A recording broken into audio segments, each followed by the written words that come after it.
Good evening, everyone. I'm Adrian Schenker, Executive Director of Bradbury-Sullivan LGBT Community Center, your local LGBT community center right here in Allentown, Pennsylvania. Thank you for joining us tonight to hear from Ilana Masad, author of All My Mother's Lovers, as part of our 2020 queer novel miniseries. During COVID-19, Bradbury-Sullivan LGBT Community Center is providing virtual programs, and this program is supported in part by Pennsylvania Humanities Council, the federal state partner of the National Endowment for the Humanities. Arts and culture programs at Bradbury-Sullivan LGBT Community Center are free for the community to enjoy. However, we welcome your donation if able to keep making these programs possible. You can donate right here on Facebook or on our website at bradburysullivancenter.org. For information about other upcoming virtual events, please visit us at bradburysullivancenter.org/events. Tonight, we are joined by Ilana Masad. Welcome, Ilana. Thanks so much for joining us.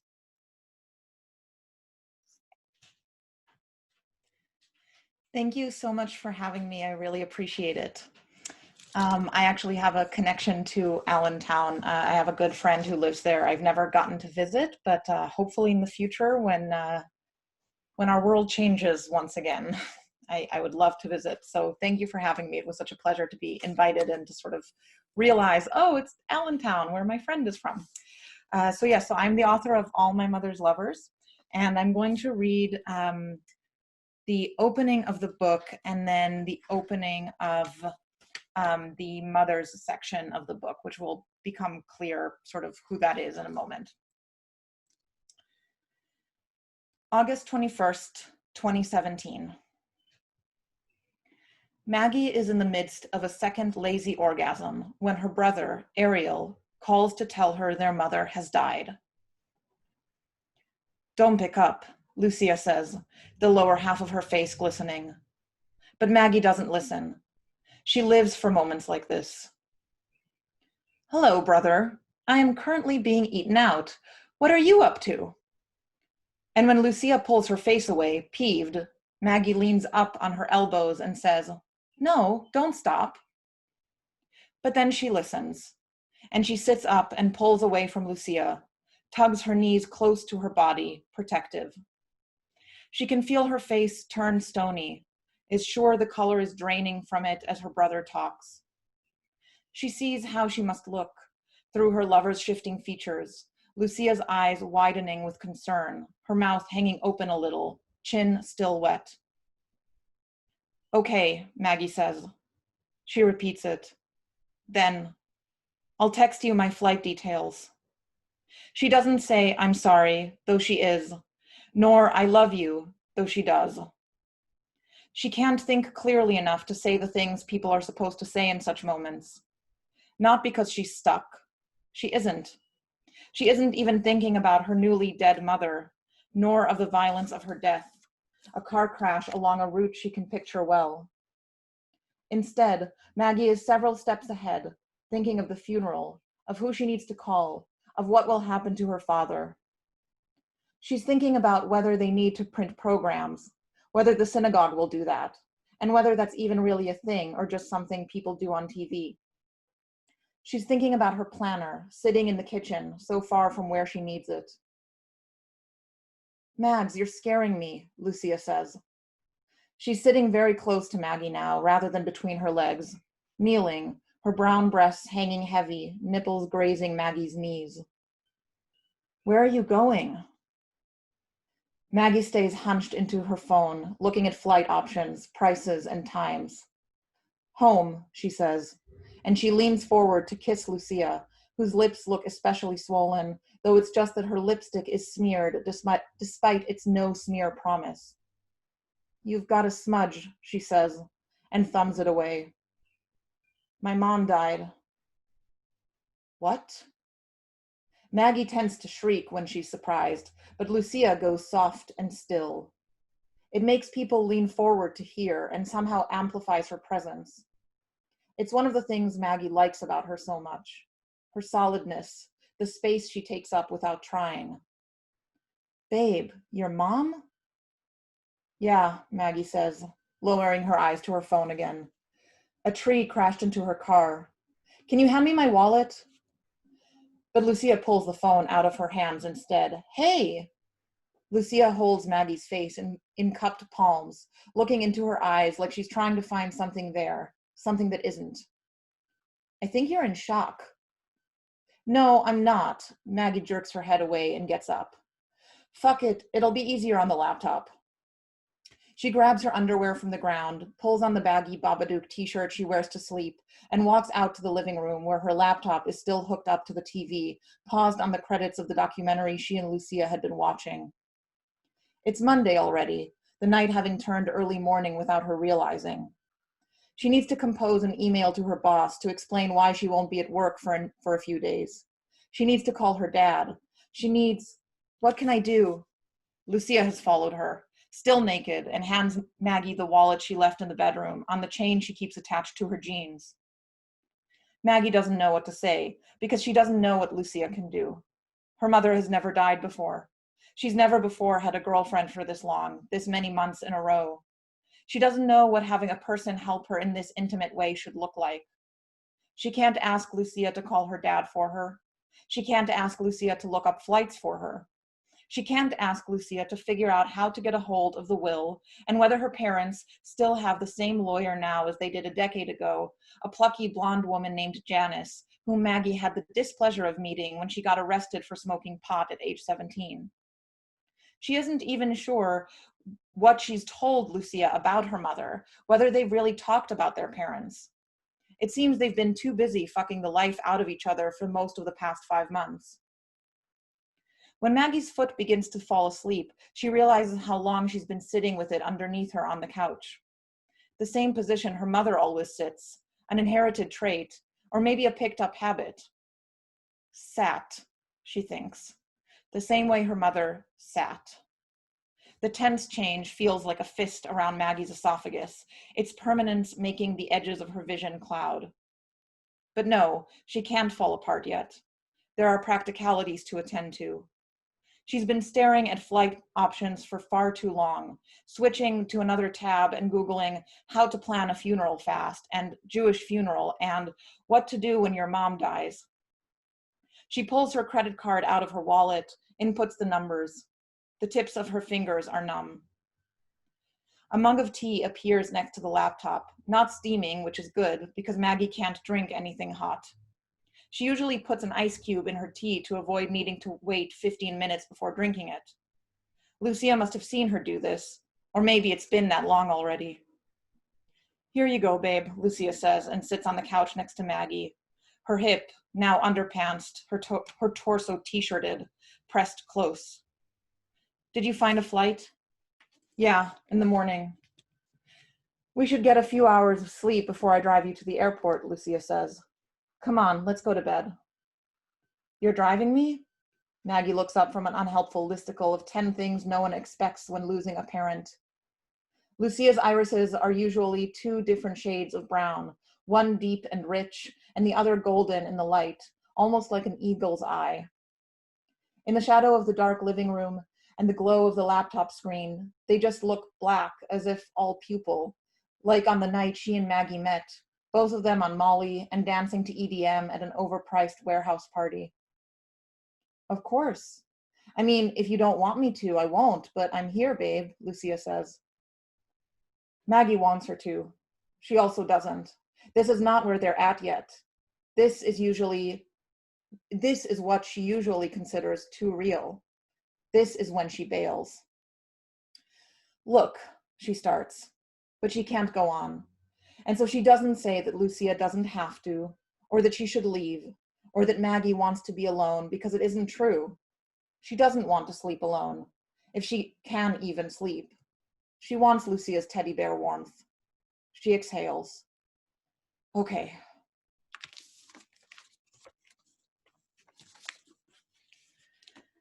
Iris, August 20th, 2017. Stillness, darkness, waves of passing sound. Death, she discovers, is like being taken out to sea by the tide. Peaceful once she stops fighting the pain of it. Or is this just the story she tells herself in order to handle the sharpness running through her? But no, before that, before the end. It was Iris's day off, a Sunday. She'd just returned from the first half of a corporate weekend in Las Vegas, leaving the last couple of days in the hands of her capable assistant, Anya. This last excursion, a boutique winemaker conference, had been relatively simple, but she was relieved to be home. She had a whole week ahead of her without traveling, a rare treat, and she meant to take advantage of it. Peter was already up and at it when she got out of bed. She could tell because the house smelled deliciously of coffee, the hazelnut kind he indulged in on weekends. Ariel was still asleep, she was pretty certain. She hoped so. She didn't feel like getting fully dressed yet, and she knew that her bralessness inside one of the many ratty t-shirts she slept in made him uncomfortable. She'd noticed him averting his gaze before. It was heartbreaking, how she'd become old and repulsive to him at some point, her body's existence embarrassing him. She wasn't sure when it had happened, and she knew that it was normal, but she still felt a twinge of pain when he looked away from her like that. A reminder that the last link of intimacy between their bodies, once babushka-dolled one inside the other, was severed for good. She put her hand on Ariel's shut and locked door and silently bid him to sleep a little longer, just until she had the energy to get dressed. "Hello, sleepyhead," Peter said when she passed his office. Iris waved but kept going to the kitchen and coffee. He followed her there and hugged her from behind as she poured herself a mug.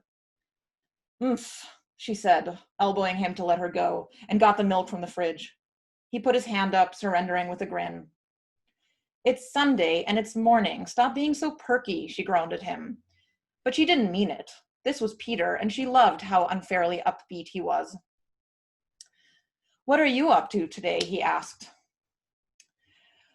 "I have to take my stuff to that dry cleaner that's open on Sundays. You know the one, the Ocean Breeze place, or whatever it's called.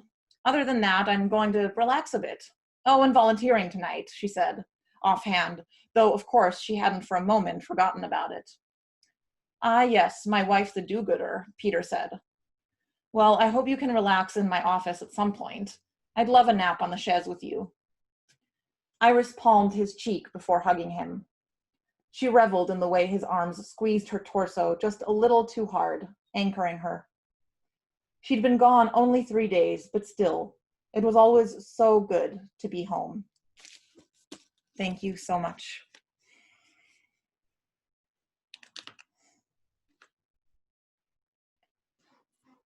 Ilana, that was such a nice reading. Thank you for joining us and sharing that. I have a couple questions, and I just want to remind our community that Ilana's in the Facebook chat as well. So please feel free to also ask questions about the book there, and we can hopefully have a discussion in the Facebook chat as well. But first, can you share a little bit about your inspiration for writing? Who are some of the queer writers who inspire or energize you? Yeah, I feel like when I was young, I read a lot of children's books, actually, that I didn't even know were coded queer at the time, but that in hindsight definitely were. So Harriet the Spy, of course, I mean, I have her tattooed on my arm. And there was a series of books called Something Queer is Going On, which the author has never said that she's queer, but she's also not said very much about her life. And there she has this one book called Coming Out Smilin'. So I don't know, I suspect. So that's Louise Fitzhugh and Elizabeth Levy are those two authors. But those were children's books. And again, I didn't really know that they were queer at the time. But as I got older, I just sort of, started reading some of the queer classics like Nella Larson. And over time, I began to really get into so much of the sort of contemporary queer authors that we have, Oh, and Rita Mae Brown was the other person that I wanted to mention. I mean, Ruby Fruit Jungle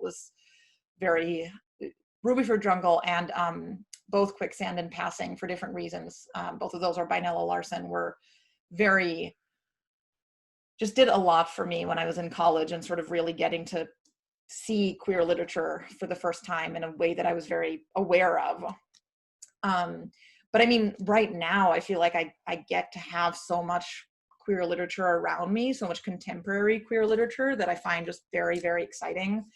So I mean, my fellow readers in this series, of course, are some of those.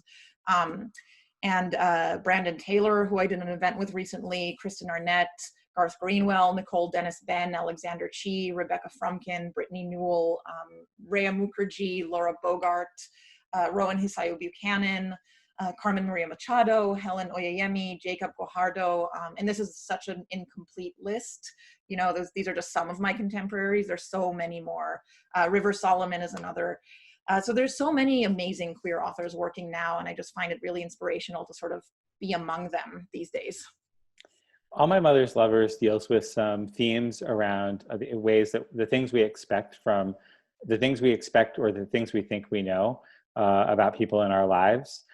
Can you talk a little bit about that, about kind of the expectations we have either for our parents or people in our chosen families that we might not, we might think we know them?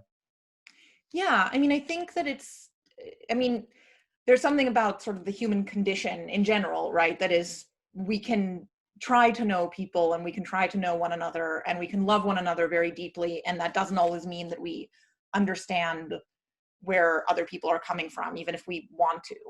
And sometimes that's because we're thinking about our own circumstances or we're coming from where we're coming from. And that can sometimes sort of block us in a way from seeing where other people are coming from, right? And I think it's between children and parents, it's very natural that is the case because of generational differences, because of differences in perspective and experience, right? I mean, that's I think pretty normal. And I was thinking a lot about sort of the ways in which people miss each other, right? The sort of ways in which we can talk past each other or misunderstand one another, even when we have the best intentions. And I think that this happens in families, both families that are, you know, have queer people in them and families that don't, although, you know, statistically speaking, there probably is not any family that does not have queer people in them. But I think that we often rely on coding of some kind to sort of help us read other people. We rely on whether that's stereotypes or cultural readings that are often misreadings or tropes. And we like to put people in boxes because that's sort of an easy way to try to figure other people out. And it's an easy way to try to categorize other people. And the reality is that none of us are that simple. Just no human being is that simple. No one is just one particular category of something. And so I think in one of the things that I find sort of wonderful about fiction in general is the ability to sort of break down those barriers and look at the complexities of people over this sort of, you know, either condensed space of a story or a longer space of a novel, and really break down those assumptions and stereotypes and try to look at, okay, but what are people beneath that and what makes us who we are and where are we coming from? And this is your debut novel, right? Yes. Yeah. So congratulations. And what a time to have a book release in the middle of a pandemic. But can you share a little bit about your creative process and your writing style? I think that the process of putting out a first book is really special. And so, share a little bit about what that was like for you. Yeah, so I want to be really candid about the fact that this is my first published novel, but it is not the first novel I've written. So I think there's often this feeling that, like, if you put a book out, that means that you have succeeded, and that's great, and that's true, you know, and I'm appreciative of where I am right now. But I want to just be very sort of frank about the fact that it took me a long time to get here. This is the fourth novel that I sent out to agents, and it's the seventh or eighth novel that I completed. And so sort of there are novels that are never ever going to see the light of day and never were going to see the light of day, you know, that were for practice in a way, even if I wasn't aware of it at the time. And, you know, even the novels that I thought I were good enough or done enough, you know, they weren't, at least to the people that get to sort of make those decisions, right? So in that sense, this was just the first novel that worked in some sort of sellable way, right? And in terms of my process, I think part of what's been really interesting for me about this book is how different it's been, partially because I knew very early on what it was going to be about, which is not sort of my usual writing process. I usually write to discover, as it were. So like I'll have an image or a set of ideas and I'll sort of write and try to figure out what's going on. But with this one, once I had the characters in mind, I'd figured out the plot sort of very early, and I knew the ending I was writing towards very early, which is very rare for me. But it was fun to get to write it that way, to sort of know where I was going, because it made me feel like I had this propulsion, you know, like I was writing with this excitement towards that.